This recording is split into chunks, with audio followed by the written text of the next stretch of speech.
Walter Granger's shovel had been striking nothing but parched Texas clay for 3 straight hours when it thudded against something soft, something that moved.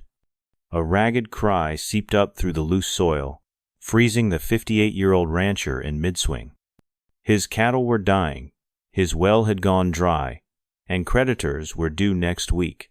Digging a trench for a last-chance cistern felt like his final card, but the ground itself seemed to breathe. Heart racing, Walter dropped to his knees and clawed at the dirt with raw, blistered hands.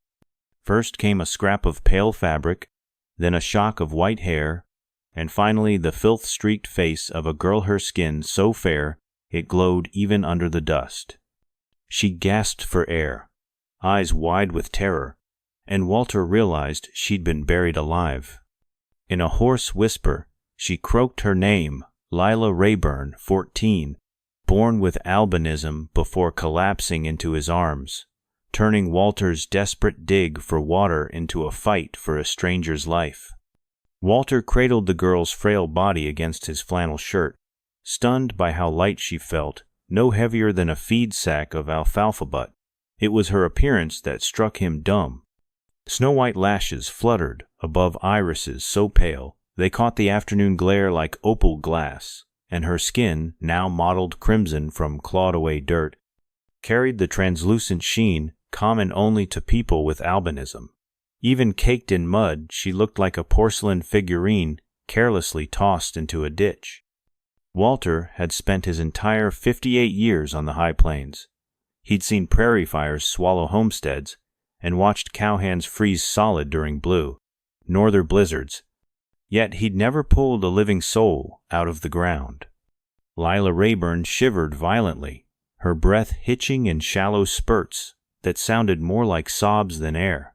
Walter eased her onto a canvas tarp beside the pit and dashed to his buckboard for a canteen. One sip made her gag, the second seemed to steady her. "Easy now," he murmured. The words felt clumsy in his dust, bitten throat, but they were all he had to give. She blinked, mouth working, as though forming questions that wouldn't clear her lips. Instead, she gripped his wrist with surprising force, nails rimmed in dried clay. Rust flaked from Walter's shovel where it lay balanced across the half-dug trench. A minute earlier, that tool had represented survival, his last hope of tapping a hidden vein of groundwater before the herd perished. Now it sat abandoned, while an entirely different crisis unfolded. He draped his spare workshirt across Lila's thin shoulders. The denim dwarfed her, but at least the shade spared her photosensitive skin from the blazing sun. "Can you tell me what happened?" he asked, keeping his voice soft like settling a skittish calf. Her answer came in fragments between ragged swallows. Brothers, pillow, mama, papa, inheritance. The picture gained horrifying clarity. Walter knew the Rayburn spread, a well-stocked ranch 10 miles north, recently thrust into turmoil after both parents were found dead in their sleep. Local gossip claimed it was weak hearts and late-life pneumonia. Yet here lay the youngest Rayburn, shaking in terror and insisting she'd seen her 3 older brothers smother their parents for land rights, then sentenced her to a premature grave for witnessing it. Walter's pulse thudded behind his temples. If the story was true, Lila had stared down evil few grown men could fathom, let alone a child who'd spent most of her life slathered in zinc ointment, hiding from the brutal Texas sun. She coughed, spitting grit, then whispered, "They said nobody'd miss. Me said a ghost skin. Wasn't worth feeding." The words carried neither self-pity nor drama, just wounded fact.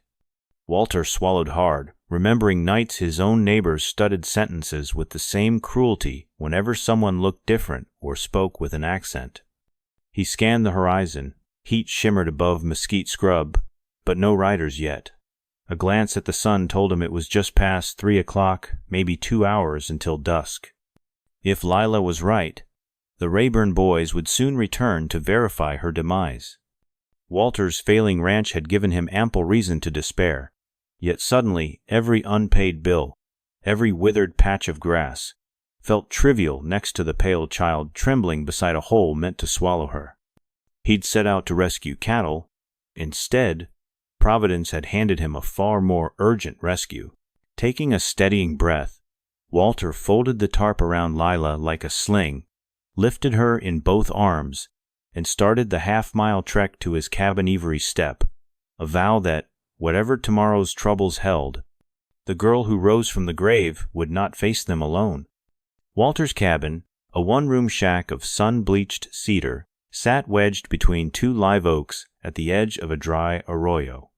He pushed inside, bracing the warped door with a feed sack, then laid Lila Rayburn on his narrow bunk. Afternoon light slanted through cracks in the plank walls, striping her white hair with gold. She drew the quilt piece by Walter's late wife-tight beneath her chin, but still trembled. The rancher stoked his pot-bellied stove with mesquite kindling despite the heat. A slow fire, he reasoned, felt safer than the memory of dirt pressing on her chest. When she'd taken a few swallows of sugared coffee weak but warm, Walter pulled up a milk crate stool. "You said your brothers did this," he prompted gently. "Tell it plain, from the start." Lila closed her pale lashes, fighting the urge to shrink into silence. Then words spilled in a hush that forced Walter to lean close.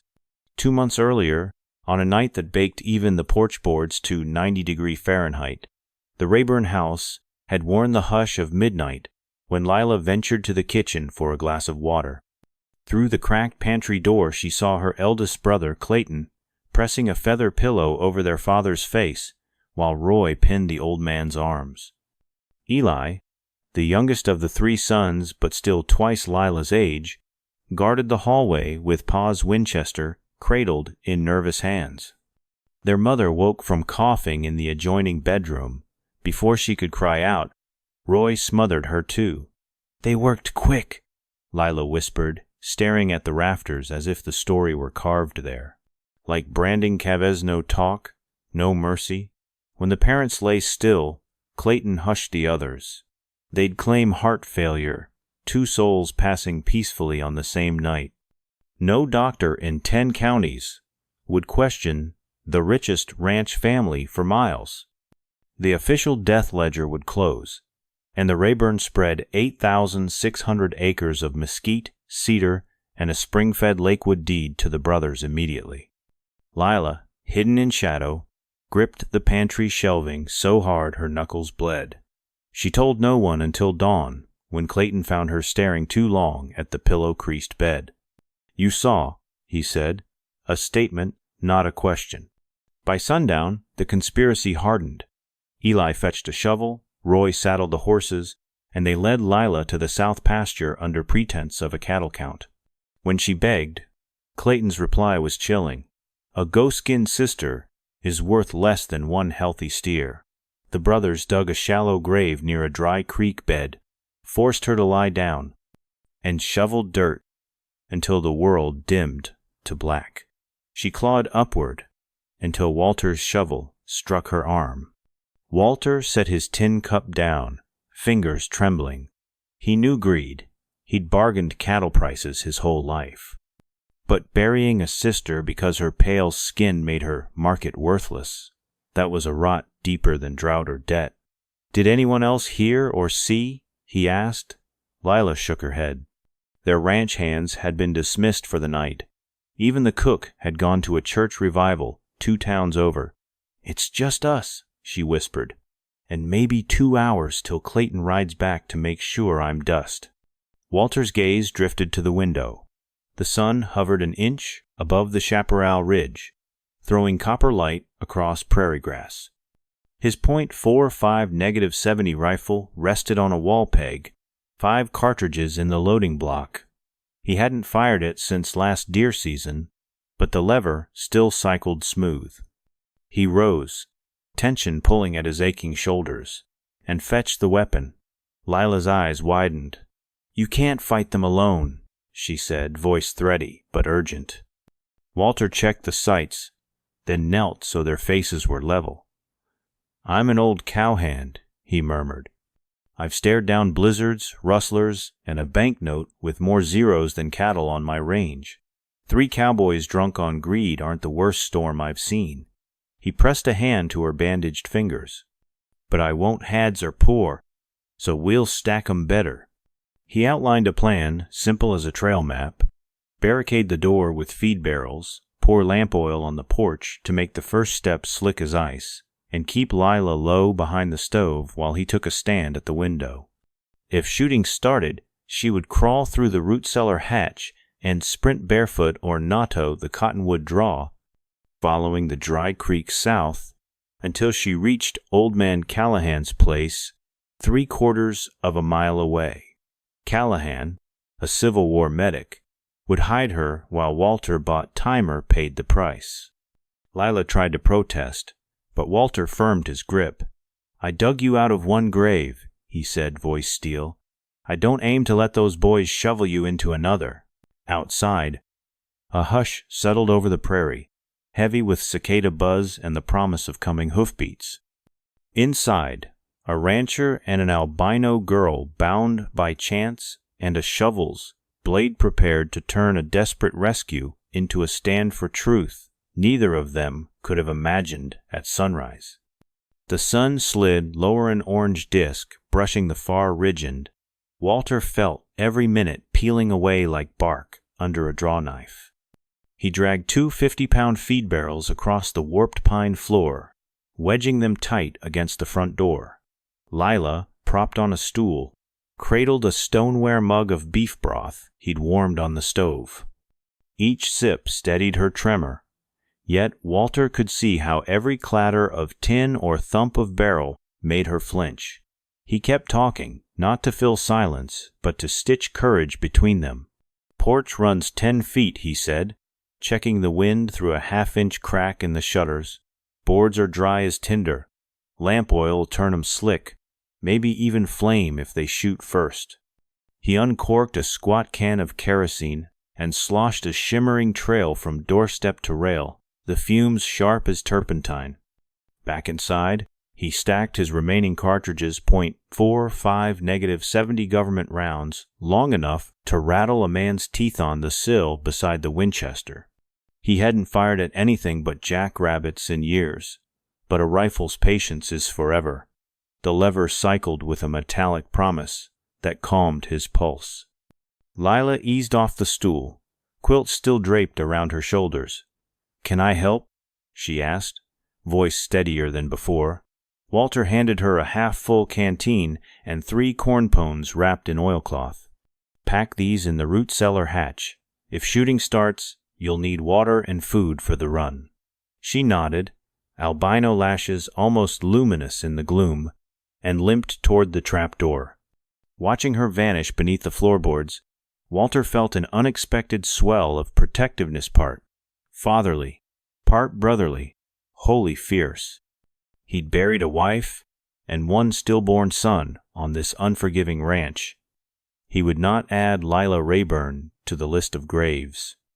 Outside, cicadas wound up their dusk chorus, and a distant pair of meadowlarks traded last calls. Walter used the moment to breathe slow in, slower outletting the rhythm settle his hands. He peered again through the shutter crack. No dust plume yet, but he knew the Rayburn boys could appear without warning, their Appaloosa's eating ground at 25 miles per hour. At that pace, they'd cover the 10-mile gap in 25 minutes. Less if fear of discovery spurred them harder. He pictured 3 silhouettes Clayton's broad shoulders, Roy's hat slung low, Eli clutching a rifle too big for sense, and felt a stab of pity warped by anger. If they'd only let the land pass when it was time, none of this horror would exist. But greed tightens like a cinch rope. Once drawn, it rarely loosens without blood. A floorboard creaked. Lila re-emerged, face flushed but determined. "I can shoot," she whispered. Walter raised a gray brow. "Papa taught me rabbits with a .22, she added, as if reading his doubt. He handed her his 6-shot Colt Navy revolver hammer down on an empty chamber, 3 extra cartridges in a cloth sack. "Recoil's heavier than a squirrel gun," he warned. "Brace your wrists and breathe slow." She nodded, checking the cylinder the way her father must have shown her, and slipped the revolver into the quilt's pocket. They waited. Shadows grew long enough to swallow the barn lot. Bats flitted overhead, silent as secrets. Walter's mind tallied distance's door to porch rail 6 paces, porch to yard 12, yard to oak 20, and rehearsed the lever-action dance until the moves felt wired to his bones. Lila knelt behind the wood-burning stove, pendant of braided horsehair resting on her throat like a small vow. Then, faint but rising, hoofbeats drummed against hardpan. Walter's heartbeat matched the cadence. He whispered down to the girl, "Remember the creek and Callahan's house." She squeezed his wrist once. "I remember." He eased the shutter an inch wider, sighted the rifle, and watched 3 riders crest the far knoll silhouettes, framed by a molten sky. The race against sunset had ended. The siege of night was about to begin. Clayton Rayburn reined in first, just beyond the kerosene-slick porch steps, his Appaloosa breathing clouds into the cooling dusk. A polite smile rode his face the way a rattler wears diamonds flash meant to distract from danger. Behind him, Roy dismounted, dusting off a duster that hid the butt of a Remington. Eli, youngest and jittery, kept his Winchester across the saddle horn, eyes flicking from window to barn. Walter lifted the Winchester 73 to the crook of his elbow muzzle, still down, but the message clear. "Evenin', Mr. Granger," Clayton called, voice honey smooth. "Sorry to barge in so late, but our little sister's wandered off. Albino girl, white hair, fair as a cotton blossom. Seen her?" Walter rested a forearm on the porch rail, careful not to let his boots slip on the oil sheen. "Been digging for water all day. Only thing I pulled out of the ground was more dirt." Roy squinted at the half-dug trench across the yard. "Shame about the drought," he drawled, edging closer. The man's gaze landed on the small footprints, leading from the grave toward the cabin Lila's bare tracks he and Walter hadn't had time to sweep away. A flicker of satisfaction crossed Roy's face. He tapped Eli's boot with an unspoken signal. Clayton's smile thinned. "Mind if we water our horses?" "Pump's gone dry," Walter replied, tone flat. He kept one hand on the Winchester's forestock, the other loose near his cartridge belt. He could feel Lila crouched behind the stove, could almost hear her heartbeat echoing inside the cedar walls. Eli slid off his gelding, boots scuffing the porch. "Funny thing," he said, toe nudging a scrap of torn gingham Lila's sleeve lodged beneath a barrel. "Sister was wearin' this color when she left." Walter's pulse hammered. He drew a slow breath, letting the rifle come level, not yet aimed, but hovering. "You boys planning a social call or something else?" he asked, voice steady as a fence post. Clayton dropped the smile altogether. "Walter, we're taking Lila home. She's frail, sun-touched, needs family." "Funny definition of family," Walter said, the words dry as the cracked earth. "And I don't recall you asking her what she needs." Roy's hand slid toward his coat. Before fingers met iron, Walter snapped the Winchester's lever, brass cartridge glinting in the last light. Metal on metal sounded like a church bell in the hush. All 3 brothers froze. Even the cicadas paused, as if nature itself were weighing sides. "You step on this porch," Walter warned, barrel steady, "and the first man through tastes .45 -70 lead. We'll settle the rest in front of the marshal." Clayton's eyes narrowed, calculating blood against reputation. At his back, the sunset flared crimsona warning as much as a promise. And for the first time in her terror-scarred day, Lila Rayburn allowed herself a silent breath of hope. From her crouch behind the iron stove, Lila could hear every syllable ricocheting off cedar walls, the oily charm in Clayton's drawl, the strained calm edging Walter's replies, the lever-action clack that silenced even cicadas. She knew the stalemate couldn't hold. Clayton was cunning, but Roy and Eli were hooves without reins, Sooner or later, one of them would kick. And if gunfire erupted, Walter's lone rifle would buy only moments. She traced the braided horsehair pendant at her throat, the gesture steadying her breath. Then she reached beneath the quilt and drew the Colt Navy Walter had entrusted to her. It felt absurdly heavy for a .36 caliber revolver, heavy with choice. A memory flashed, her father teaching her to plink tin cans at 30 feet, praising her calm hands despite the sunburn that always followed. Aim for daylight, he'd said. She thumbed back the hammer until it clicked, then eased it forward, not cocked, but ready.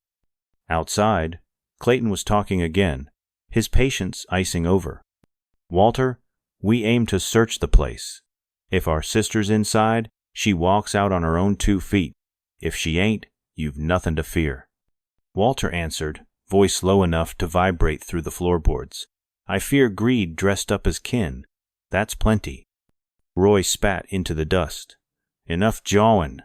Leather creaked as he shifted, telegraphing a move for the hidden Remington. Lila didn't think she acted.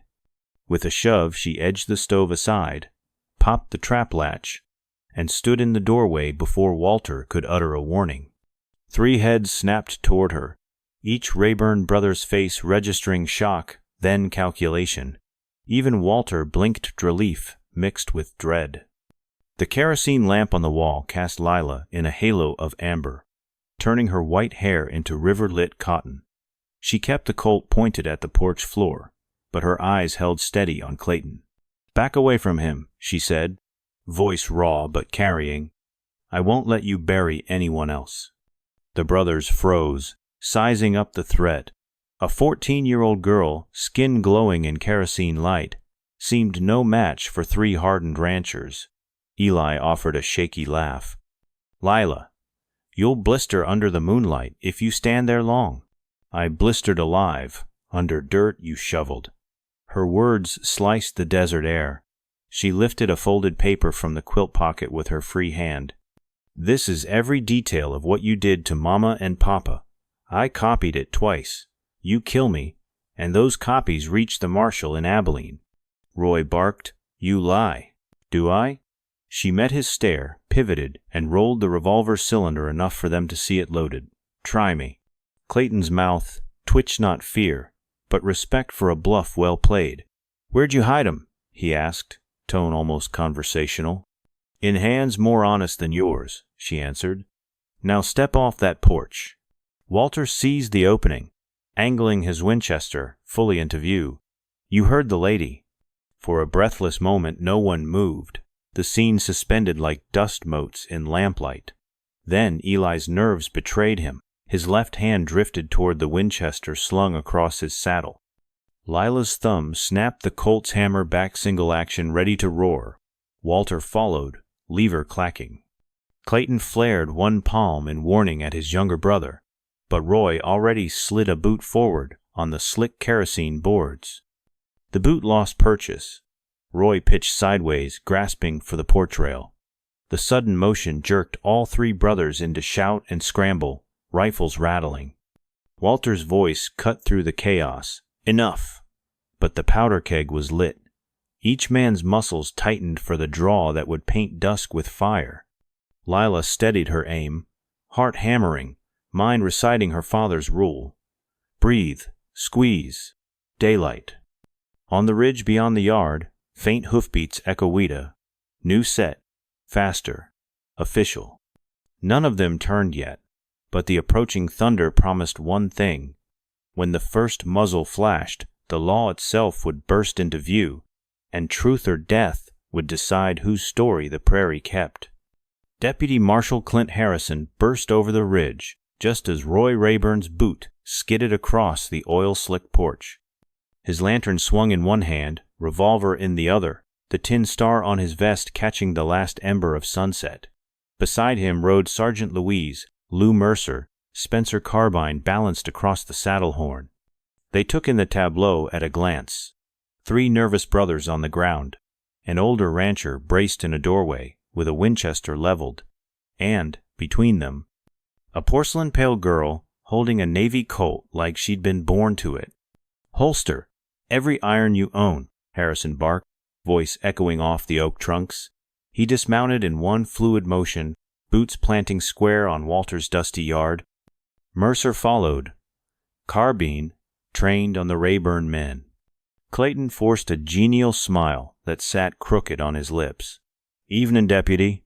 Family misunderstanding, that's all. Our little sister there, she's upset. Granger's provoking?" "Spare it," Harrison snapped, sweeping the scene with a veteran's eye. He spotted the half-dug grave beyond the fence, the torn gingham on Roy's boot, the glimmer of lamp oil puddling beneath the brothers' heels. Misunderstanding generally doesn't involve burying kin in the back pasture. Eli swallowed, eyes wide. "She's sick, sir. Talks nonsense." Lila lifted the folded paper. Under the glow of Harrison's lantern, her albino features seemed carved from moonlight, but her voice cut iron. "They murdered our parents, Deputy, then tried to murder me because I saw." She gestured to the fresh dirt mound. "That's where they planted me." Roy's face drained. "She's lying." Mercer chambered around with a metallic snap. "Funny reaction for a lie." Harrison approached Walter, lowering his voice. "Any proof?" Walter nodded toward the grave. "You'll find her size. 10 boot prints beneath 2 feet of fill. Shovels where I struck her arm." He thumbed over his shoulder. "And she's got chapter and verse on paper." The deputy considered, then turned to the brothers. "Clayton, Roy, Ellaby, authority of the United States Marshal Service. You're under arrest for attempted murder, pending investigation into the deaths of Jacob and Martha Rayburn. Hands high, fingers wide." Clayton's gaze flicked to Lila, calculating odds. The Colt in her trembling hands tracked him unerringly. Greed had driven him this far. Cowardice finally reined him in. He let his revolver drop into the dust. Roy followed, nursing the twisted ankle he'd earned on the slick boards. Eli surrendered last, tears smearing dirt down his cheeks. Harrison cuffed Roy and Eli while Mercer relieved Clayton of a hidden derringer. "Ma'am," the sergeant said to Lila, tone gentle, "you can lower that pistol now." Lila's arm sagged, adrenaline draining fast. Walter stepped forward, taking both weapon and girl before she toppled. Lantern light flickered across the scene. Brothers shackled to the rail, a grave yawning in the yard, and a girl once deemed worthless standing upright, alive. Harrison placed a steady hand on Walter's shoulder. "We'll escort her to town for a statement. Mr. Granger, but looks like you just saved more than your cattle today." Walter glanced at Lila, her white lashes resting against sunburned cheeks. "Not saved," he said softly. "Just dug up what was meant to keep breathing." Deputy Marshal Clint Harrison wasted no time turning a tense arrest into a rock-solid case. While Sergeant Lou Mercer bound the Rayburn brothers to the porch rail with 6-foot lengths of iron chain, Harrison called over his shoulder, "Mr. Granger, I'll need every shovel you own." Walter fetched 2 spades from the tool shed and, lantern in hand, led the lawman to the disturbed patch of earth where his own desperate dig had struck flesh. Lila followed on unsteady legs. She insisted on witnessing the proof that would undo her brother's lies. At Harrison's nod, Walter thrust his shovel into the loose soil. In less than 5 minutes, they uncovered the crude cotton sheet the boys had wrapped around, their sister still puckered at the neckline where Clayton's knot had cinched tight. The deputy crouched, measuring the grave with a pocket tape. 32 inches wide, 50, 4 long, maybe 18 deep. He glanced at Lila's petite frame, in Texas's hardpan, a hole that shallow could be scraped in under an hour speed over decency.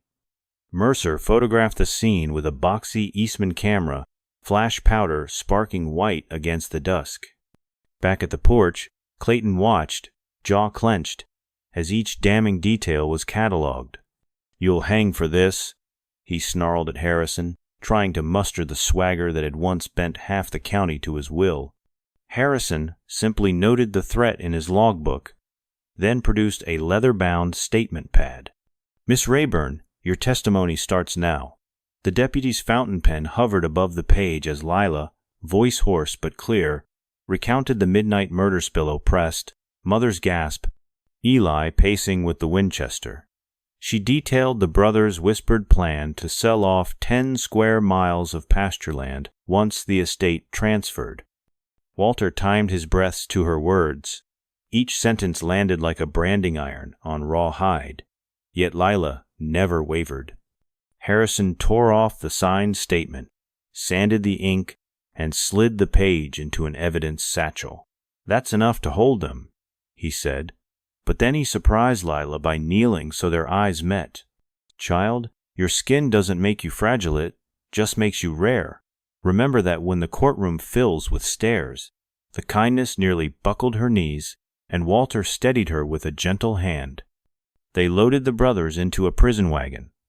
Harrison had sent for a stout oak box, with barred window sand, chained each man to the bench rail inside. The ride to town was a straight 10-mile stretch, but Harrison posted Mercer on horseback behind the wagon, and Walter ahead in the deputy's spare saddle, Henry rifle across the horn, just in case loyal ranch hands try to rescue. Lila rode beside Walter, wrapped in his late wife's quilt, pale hair glowing under a lantern that swayed from the wagon's roof. 2 hours later they clattered down Main Street, lamplight spilling from the Mercantile and the Bull Creek Saloon. Townsfolk emerged in nightshirts and suspenders, gasping when they recognized the Rayburn heirs and irons. Old Judge Abernathy, roused from his supper of ham and buttermilk, met them on the courthouse steps. Harrison laid out the evidence. Mercer displayed the photographs. Lila repeated her statement under the judge's steely gaze. Abernathy set an immediate remand, scrawling his order with a quill that shook only once when Lila described struggling for air beneath 6 feet of Texas dirt. A doctor examined her under kerosene light, treating sunburned cheeks with calamine and bandaging bruised wrists. He advised strict shade, cool compresses, and 3 generous glasses of water every daylight hour, orders Walter promised to enforce. Outside the infirmary window, townspeople murmured, shock giving way to something fiercer, conviction that money and last names would no longer dictate justice in Bexar County. Just before dawn, Harrison pulled Walter aside. "Court'll likely seize the Rayburn property to cover debts and damages," he said. "If trustees auction the south pasture, put in a bid, land belongs with folks who'll honor it." Walter nodded, thinking of his own failing ranch and the girl who would now share it. He found Lila dozing on a cot, quilt tucked beneath her chin, ivory lashes casting faint shadows in lantern glow. At the doorway he paused, hat in hand, struck by how fragile and fierce she looked all at once, a porcelain figure forged in fire. He whispered, "Rest easy, sweetheart. The next sunrise is yours to greet." And as night surrendered to a pale pink horizon, Walter Granger realized his barren acreage had already yielded a richer treasure than water. It had delivered redemption wrapped in white hair and unbreakable resolve. Word of the Rayburn trial spread across Texas faster than a prairie fire in a north wind. By early September, just 6 weeks after Deputy Harrison's midnight arrest, Clayton, Roy, and Eli Rayburn stood before Judge Abernathy in a cedar-paneled courtroom that smelled of floor wax and retribution. Farmers drove wagons 20 miles to witness proceedings. Church ladies filled the gallery with fans fluttering like restless doves. Lila, dressed in a wide-brimmed bonnet and shaded by dark green veiling to protect her photosensitive skin, testified for 4 straight hours. She never faltered. When the defense attorney implied her albinism made her confused, the jury of 9 ranchers and 3 schoolmarms bristled. Within 45 minutes of deliberation, all 3 brothers were convicted of double homicide, attempted murder, and conspiracy to defraud an estate. Judge Abernathy read the sentence 25 years to life at Huntsville. The courtroom exhaled a collective amen. Older folks said they felt clear down in their boots. The estate auction followed on the courthouse lawn beneath a patchwork of oak shade. Harrison's suggestion came true. Trustees divided the Rayburn holdings into 500-acre parcels. Walter Granger arrived with a modest cashier's Checkavary dime he could scrape by selling half his thinning herdand, fully expected to be outbid. Yet when his turn came, the crowd fell silent. Reverend Booker cleared his throat and said, "Mr. Granger's the man who saved that child. I'd be obliged if nobody bid against him." No one did. Walter rode home that evening with legal title folded in his vest pocket, 2 quarter horses harnessed to a wagon of used lumber donated by townsfolk. Lila chose the southernmost pasture for their new house, a gentle rise overlooking a ribbon of spring water Walter's grandfather had missed. In October, they cut cedar posts, strung barbed wire, and laid a 12 by 20-foot pine floor under a cloudless blue sky that averaged 75 Fahrenheit. Walter worried the work would tax Lila's still-healing lungs, but she insisted on driving every third nail, wide-brimmed hat pulled low, and zinc salve on her cheeks. At dusk she read aloud from McGuffey's Fourth Reader, her pale eyelashes catching lamplight as Walter whittled new handles for the cast-iron pans. Winter arrived mild. Snow dusted the porch only once, and Lila laughed when the flakes melted on her hair like pearl confetti. In January, she started lessons at the one-room schoolhouse, entering through a side door to avoid harsh noon glare. Children stared at first, whispering about the moon-bright girl, but curiosity softened the day she bested the class bully in arithmetic without raising her voice. The teacher, Miss Farnham, later told Walter, "She works sums the way some folks braid rope-tight and true." Meanwhile, Walter's barren acreage sprang to life. Using a portion of the Rayburn Restitution Fund, he hired a drilling crew from San Antonio. At 312 feet, they struck a steady aquifer. Clear water poured through galvanized pipe at 20 gallons per minute, enough to green 20 acres of winter rye and fatten the remnant of his herd. Senior neighbors stopped by to marvel, sipping chicory coffee while Lila offered apple turnovers she'd baked before sunrise. "Never tasted crust so flaky, Mrs." Dillard declared, patting Lila's hand as if it were a prized china saucer. On Easter Sunday, the church bell rang a half-hour early. Pastor needed extra time to baptize 3 new members, including Lila. Walter stood beside the font, eyes misty, remembering how he'd once feared bankruptcy more than loneliness. Now he feared only that life might slip by too fast to enjoy these unexpected blessings. After the service, the congregation gathered for potluck under the pecans. Harrison, still in uniform, raised a glass of sweet tea and toasted "Ordinary courage," a phrase that made several silver-haired women wipe their eyes.